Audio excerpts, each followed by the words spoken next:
This is GADO News.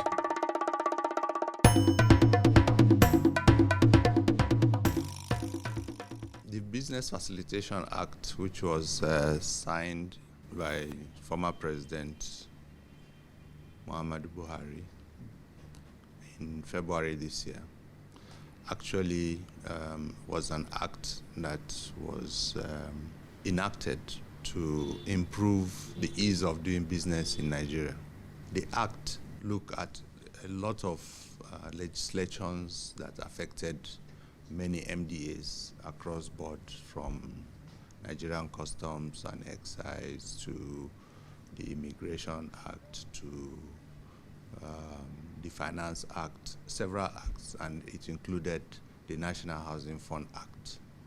But specifically on the National Housing Fund Act, the Business Facilitation amended just a small portion of the National Housing Fund Act, where it stated that employees who earn 3,000 and above in Nigeria are mandated to contribute 2.5% of their basic income to the National Housing Fund on a monthly basis. That particular act, which was enacted in 1991, has been long overdue for an amendment, and the bank had made effort in the last National Assembly, that's the 9th Assembly, to amend some parts of the act. However, it did not get presidential accent eventually.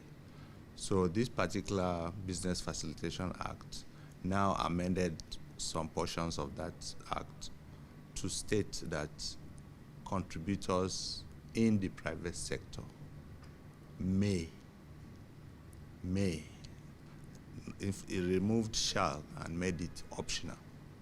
So it did not exempt employees of the private sector. It only made it optional for them.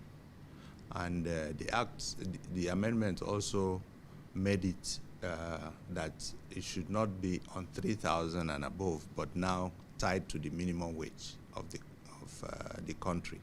So all those earning the minimum wage and above are expected to contribute 2.5% of their monthly income. It is no longer tied to their basic, but their full monthly income, which include other allowances that they also get.